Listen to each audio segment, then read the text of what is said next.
Good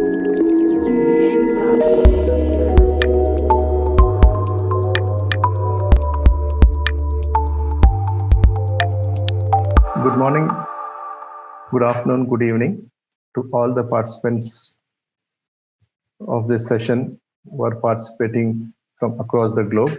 My name is Radhakrishna Singuru. I have more than 25 years of experience spanning across various industry domains. I'm a distinguished member and principal architect working for the Industrial and Engineering Service of Wipro Technologies. My areas of interest include scalable platforms, distributed systems, quantum computing, virtualization, networking, confidential computing, and related areas. Today, we are going to present on what is data sovereignty and how a collaboration platform that can enable data sovereignty specifically for autonomous vehicles. My colleague Akhil will be also presenting with me. Akhil, please go ahead and introduce yourself. Yeah, thank you, Radha. I'm Akhil Gokhale. I have around 20 years of IT industry experience. I'm working with Wipro as a consultant here, cloud consultant. And my area of interest includes cloud computing, architecting solutions in various public cloud, right? Azure, AWS. And I have special interest in the autonomous car segments. That's all about me. Thank you, Akhil. So the abstract for today's discussion is, in today's digital world, data sovereignty has become a big area of concern for various countries. Especially in the age of cloud computing, when the various public cloud providers are storing data across the globe in different locations, governments are enacting new and stringent laws to ensure data sovereignty. This is challenging various industries, specifically industries like autonomous, to innovate more and create new business models for data sovereignty compliance. This mandates for a data collaboration platform that ensures data sovereignty and enables data-driven development of autonomous driving based on the principles of distributed architecture to solve various challenges faced by the autonomous vehicle development teams. The agenda for today's discussion would be, what is data sovereignty? We'll talk briefly about what is data sovereignty and why it is important. What are autonomous vehicles and why data sovereignty is relevant to autonomous vehicles? What are the key challenges in building autonomous vehicles? And what is autonomous vehicle rapid collaboration platform? How it can help in building autonomous vehicles and ensuring data sovereignty? What are the key features and functionalities of this collaboration platform? What is the architecture that we propose? What are some of the deployment options? What are the key benefits of this platform? And we'll also quickly show a visual demo of our POC version of this platform, and then we will conclude. Okay, what is data sovereignty? Data sovereignty is a country-specific requirement.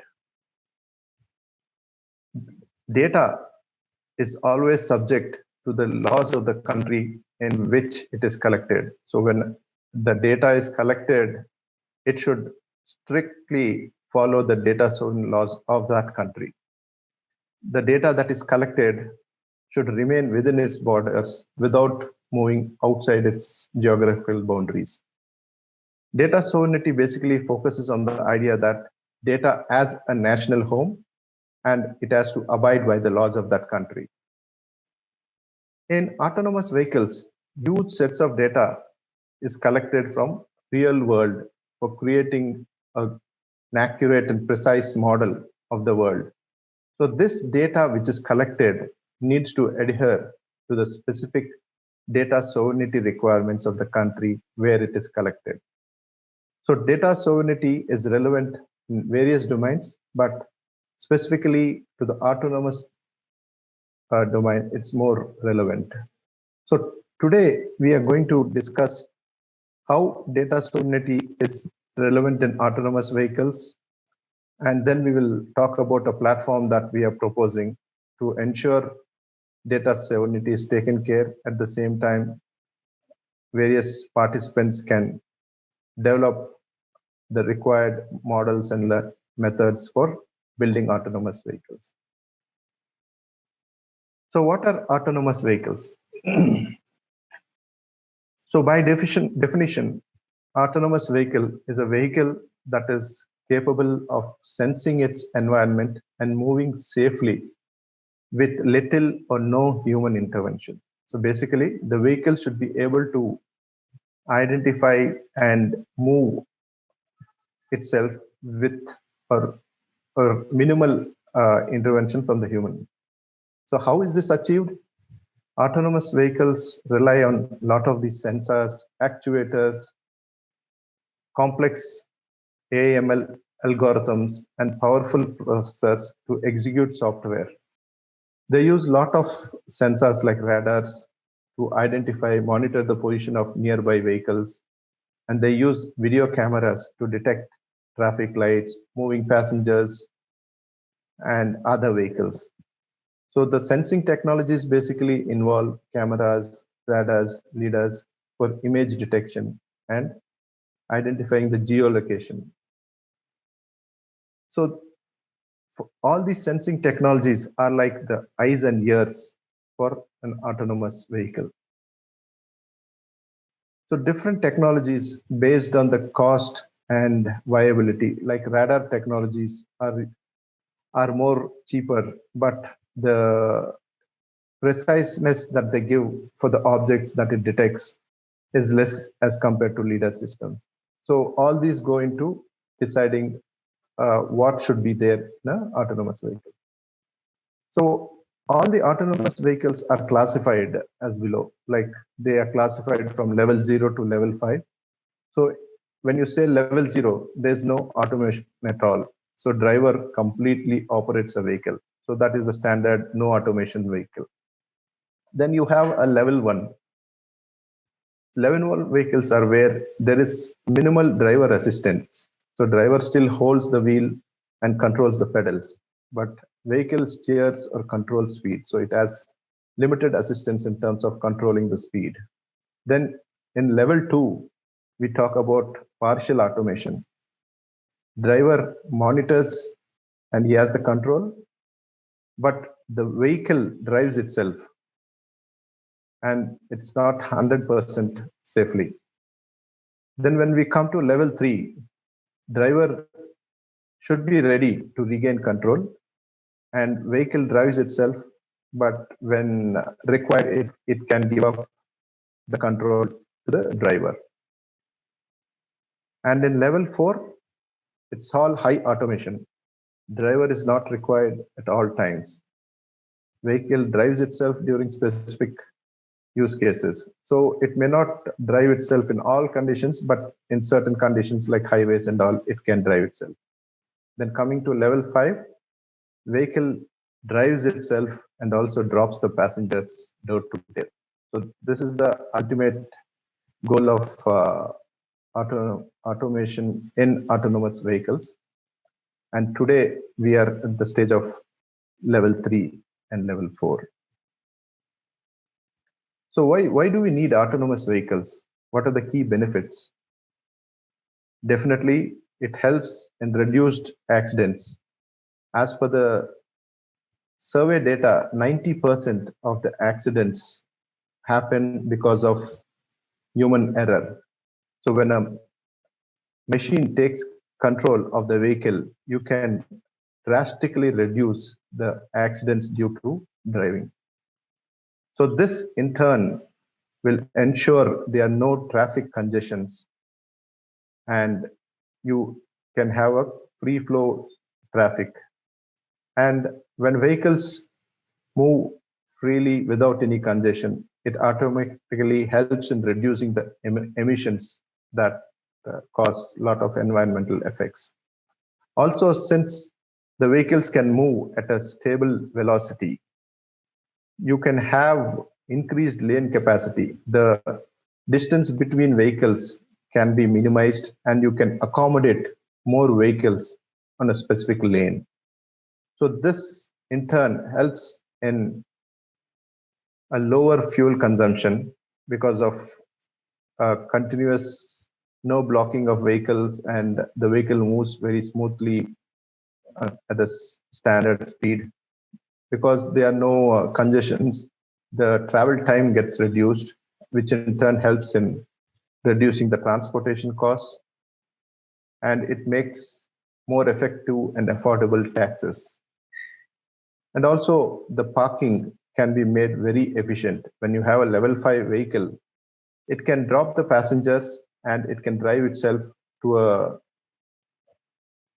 another parking lot, which may not be at the same location, but a place which is more convenient. So that helps in efficient parking. Not only that, since there's no driver, the parking lots can be more narrow and the gap between parking lots can be reduced and you can have more number of vehicles parked in the same space. So overall, autonomous vehicles can help reduce accidents, reduce a lot of traffic congestion, emissions, reduce emissions, and overall help in reducing the overall travel time. But what are the key challenges in building autonomous vehicles? When you build an autonomous vehicle, you need to collect a lot of data about the world. So you collect data using the sensors and other equipment, cameras, others, to build a precise 3D model of the world. Then you create the ground truth generation. Including the ground truth generation and the precise 3D model, you develop and train AI/ML models, which will take the real world data set and large compute to arrive at models which can be used to test the vehicle first in simulation environments, which are proving grounds. And once you get the required accuracy, then we put it onto the real world. And this circle continues because once you start learning new scenarios, those new scenarios have to be fed back to the model and new models have to be built. So the key challenges when we build autonomous vehicles is you have massive road networks. So the data that is needed to collect is massive.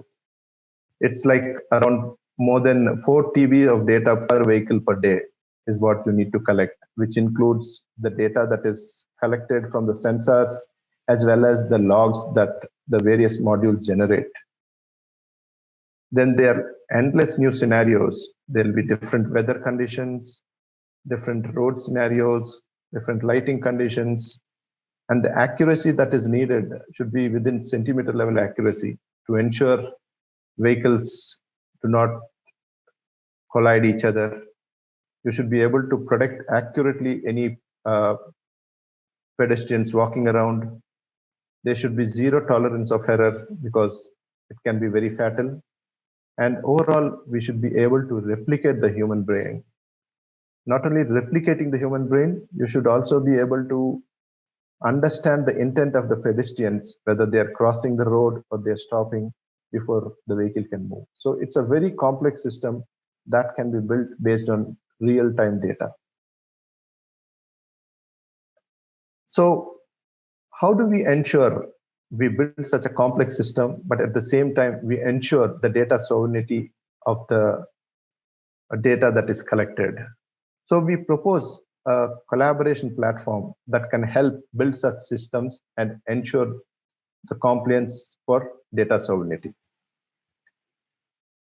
So the key features of this rapid collaboration platform, autonomous rapid collaboration platform would be around data ingestion.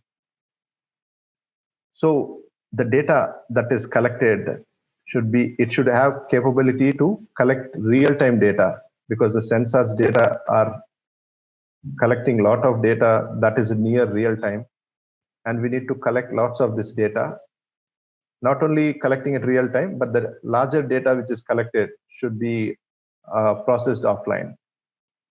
Then the platform should have capabilities like data cataloging. So basically, ability to create an inventory of the various data that is collected, subsetting. So for the processing, you may not need the entire data frames. So the ability to cut certain parts of this data, ability to label this data, because a lot of supervised machine learning needs labeled data. So you need to label this data. Then data dedupe. It's basically, you should ensure there is no duplicates in the data. Otherwise, you'll be unnecessarily storing huge quantities of data. Validate the content of the data, ability for the developers and others who are using this platform to do search, extract, and also do preview of their models. The data should be distributed, it should not be centralized. Ability to upload and download, and ensure the entire feedback and lifecycle management. So this is all around the data collaboration. Then the data insights. So your platform should be able to monitor itself as well as other components. It should be able to send alerts and messaging capabilities. It should provide ability to analyze the logs that have been collected. And it also should provide data lineage. Basically, how the data, what is the source of the data, how it has come, what are the changes that have happened to the data in its from source to destination. So that's very important. So these are some of the key features that this platform has to provide. Then the data processing capabilities. Since the data is huge, it's very important we compress the data. Otherwise, the storage requirements will shoot up very high.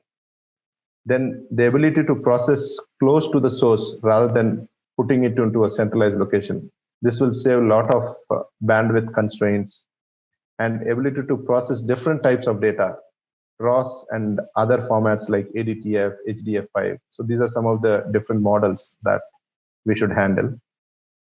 The data compliance part, when the data is being collected, it should be ensured that it is secure. It should have auditing and lineage requirements so that the data lineage complaints are handled. It should provide user management services, like who can access the data, who can read, who can write. Support to process and retain data at the source. Data access capability, this platform should be extendable. So it should enable certain APIs so that we can build applications on top of it for the downstream applications. Ensure the entire data that is transmitted is secured both while at rest as well as while it moves. Then you should also provide additional features around AI/ML, because you need to build a lot of AI/ML capabilities like vision tasks, libraries, able to annotate the data automatically, label the data. So basically, you need to take these images, videos, and able to label them so that the data modeling algorithms can work fine. You should be able to do the segmentation, identify the parts in the images, whether it's a person, whether it's a vehicle. Then it should be able to publish and enable a feedback mechanism so that the models can be rebuilt with new scenarios. So these are some of the key features the platform should enable so that the participants in the autonomous will be able to provide. Yeah. Thank you, Radha, for setting up the context. So let me explain you what is our proposed distributed architecture for AV RCP and how it addresses the data sovereignty issues. Generally, nowadays, we have seen that teams are spread across global. In the picture, you can see we have there are 3 labs. One is in US, one is in Europe, and one is in India. So as an example, let's take an example that, okay, we are collecting the autonomous data from US lab and Europe lab. And we have distributed team across all those 3 locations where they may require this data to process and do other activities. And let me explain how it will address the data sovereignty, where we will not move data from like one lab to other lab or maybe one region to other region. So what will happen? The typical workflow is when the data is collected in the car, that data generally gets stored into the local hard disks which are available into the car. So once the car reaches to a hub or data collection center, people will swap their hard disk and they will put those hard disks into the local machine. So once that hard disk get put into the machine, automatically data cleansing activity happens. Okay, so in this architecture, what we want to show that we have that AV RCP engine, which will handle this data cleansing job. And once the data is cleansed, the utility will automatically extract the metadata, and it will store all those petabytes of data locally into that respective region. And only the metadata will be stored and accessible globally. And complete this data access is a role-based. So if you see from the right-hand side top, a global user, let's say car data is already processed and stored into the US lab data. And a user from India, for example, wants to access that data, how it happens. So user can search that metadata, and that metadata will give complete information about the location of data, be it in the USA lab or Europe lab. And based on that, if data restrictions are there, he can copy that data locally. There also, like, this platform provides various tools and techniques where partial data can be downloaded. Let me give you one example. Like generally, as explained earlier by Radha, like file size is very big. It's in terms of higher gigabytes to petabytes, and downloading those files locally is a big challenge. So what this platform supports, right? You can see that file and you can dice and slice the file there. And in this way, a bigger, let's say 10 GB file can be split into like small chunks of 1 GB or maybe less than that. And only relevant portion of that file can be downloaded locally to the lab if there is a real requirement to be processed locally. So in this example, data sovereignty is not that critical because data is freely accessible across location. But let's say, for example, there is a need that data cannot move. Then this platform do support VDI-based approach, where once the user knows where is the data, they can directly click the link and the corresponding user can log into that VDI into that lab. So here what happens, like every user across the globe will have corresponding VDI access into that lab. And once he logs into the VDI, the data is local to that machine, and it improves the performance, and data also will not cross the region restrictions. And that's how this overall data restriction we can like maintain. So we experimented it like various labs, and it proves very efficient because we had like one or two customers where the data restrictions were there in the Europe lab, but still the India team wanted like some access. So that kind of things is experimented, and it works very well. One can even like it's a kind of a hybrid where hybrid architecture. So once the data has been used and people think that it's may not required now, the same can be backup at the public cloud. Nowadays, public cloud is also providing region-based services. So USA data can be backed up into US region, Europe data can be backed up in the Europe region. So that kind of data separation, we can do it at the public cloud level also. Yeah, please move to the next slide. On the deployment option, right? So we can deploy this solution basically in 3 ways: on-premise, hybrid, and cloud. So if I go back to the last slide, okay, don't move it. I'm just referring the slide here. So generally, the maturity in the auto industry, most of the time it works on the on-premise due to data security and other reasons. Most of the autonomous companies are not moving to the public cloud to that extent, and most of the people are using their own data center. So on-premise is a built-in like features for our platform. But as I explained in the last example, right, we can move data to the cloud for the backup. That's what most of the time it's happening.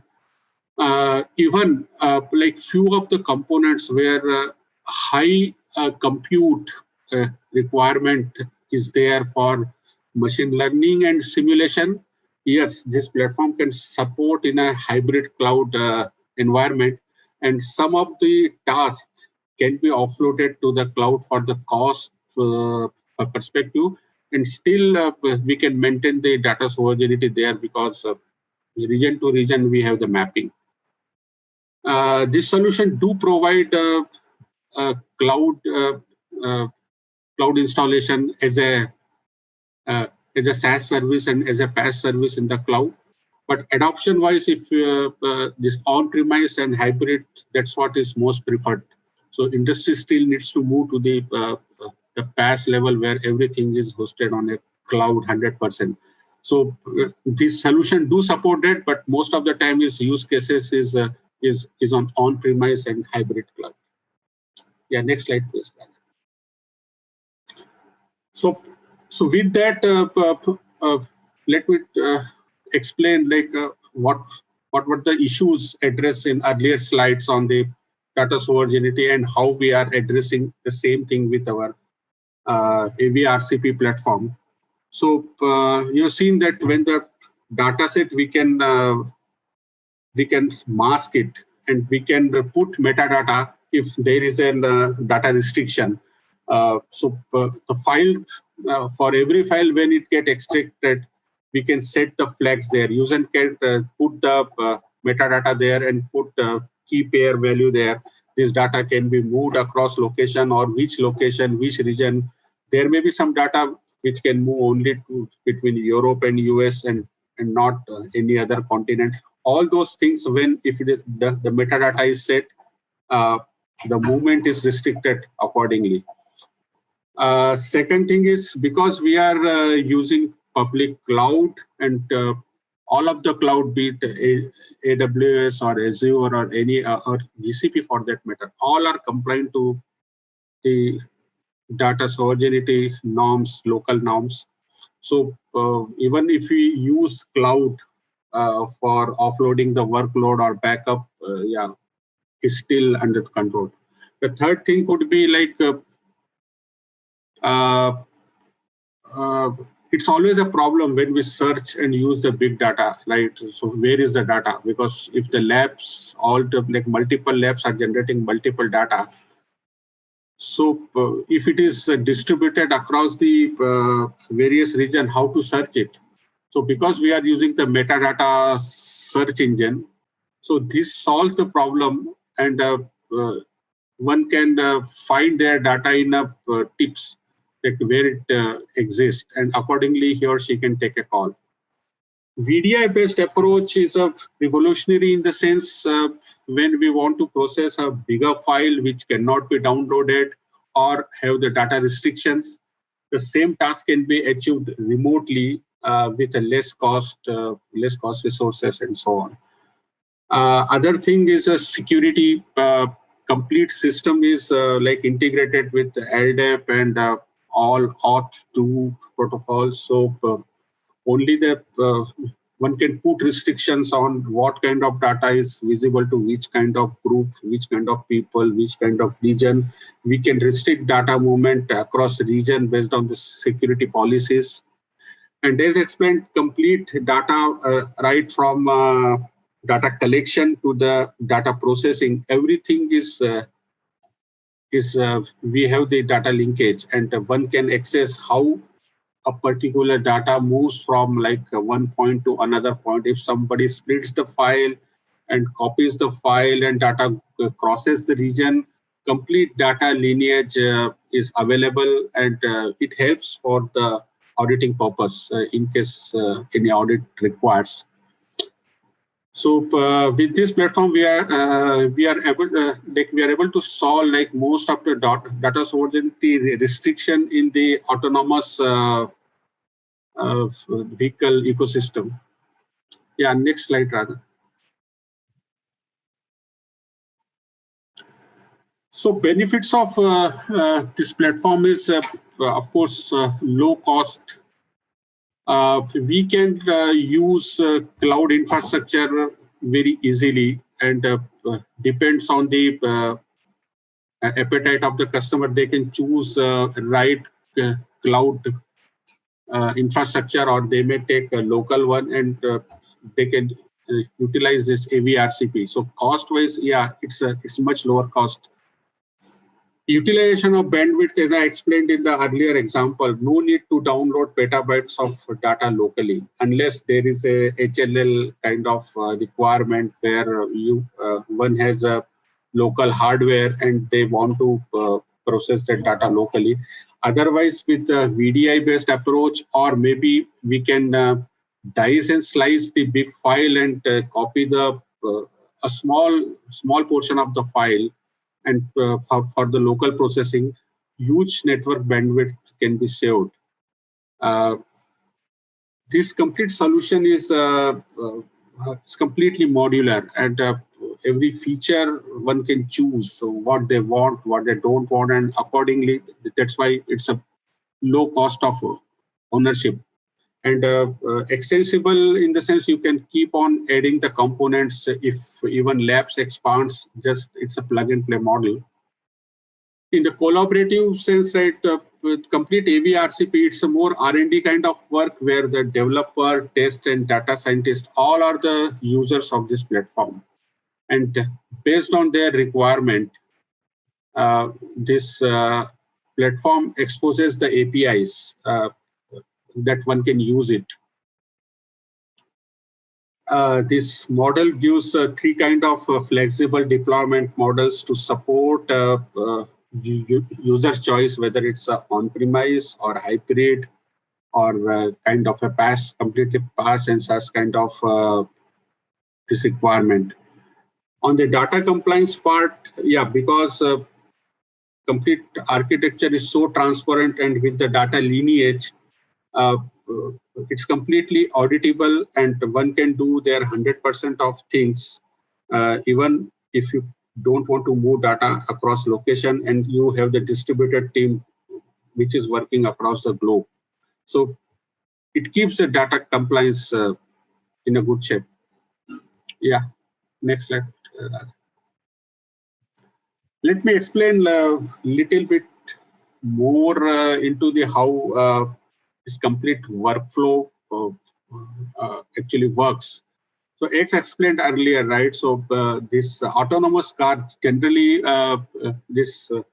can store the data locally, as we shown you in the last example. Complete data can be stored locally in their hard disk, big hard disk, or they can even stream the data with the 5G connectivity to the edge location. And in the edge location, once this data comes, it will come to the data center and complete the same workflow happens. We are using like HDFS and even S3 kind of storage, this persistence layer, which is pluggable. Like it depends on the user whether the HDFS or S3 or blob storage we can use it.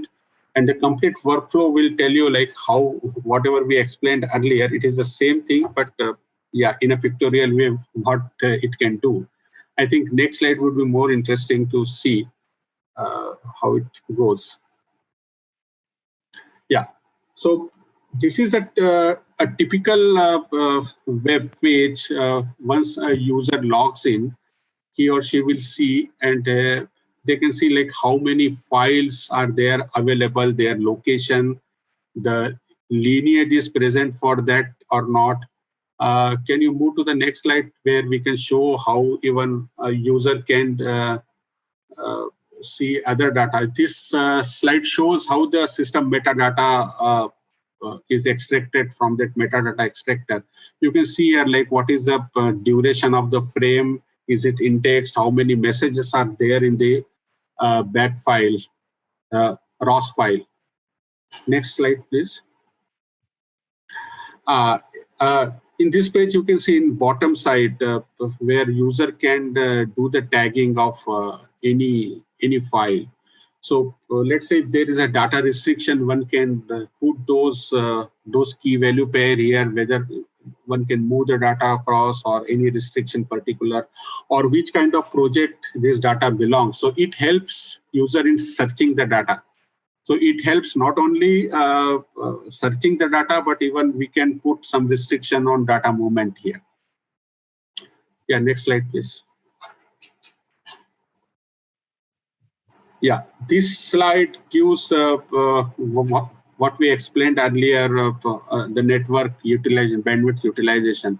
One can choose the file here and extract the content and dice and slice the complete file and store it either locally or any other remote location. So this is a typical this web page the person will see on his desktop. Yeah, next slide, please. Yeah, so this is we tried to get this picture locally in India. You can see like one can record or can run the car into the lane, and if this kind of picture comes to our system, then what kind of things we can do on this kind of picture. So let me go to the next slide. So this is the original feed. So once this feed comes, like we can do the annotation, we can do the data labeling and all. So this square means this algorithm is identifying whether it's a car or it's a motorcycle, and we can do so many other things. It depends on the what kind of machine learning algorithm you are using. As explained earlier, it's a modular architecture, so one can plug in their own algorithms to it. It depends on like what kind of data they need. Next slide, please. Yeah, so that's how this whole platform is proposed. Yeah, over to Radha. Yeah, thanks, Akhil. So so I hope we are able to explain in some detail about how a proposed platform could help in ensuring the data sovereignty, at the same time enabling the developers to bring in and build highly complicated and complex autonomous systems software. So data sovereignty is a big area of concern in the age of cloud computing, with global development centers for processing and persisting data. So a collaboration platform that can address these concerns, but at the same time enable business as usual activities is very essential. So a proposed autonomous vehicle rapid collaboration platform with its distributed and scalable architecture addresses most of these concerns, specifically the data sovereignty concerns, by ensuring the data is processed at its source, but at the same time, it enables various users like the sensor engineer or the ML engineer or the software developers to use this platform, and they can be spread across the globe to work in a collaborative platform. And this platform, although we have showcased for autonomous vehicles, it can be extended to other industry domains as well. So with this, we conclude a session. Thank you. I hope it was informative. And if you want to reach out to us, my name is Radhakrishna and my email ID is radhakrishna.singuru@wipro.com. And Akhil. Yeah, you can also reach me out at Akhil Gokhale, akhil.gokhle@wipro.com. Thanks everyone for your time. Do Please give us the feedback. Thank you.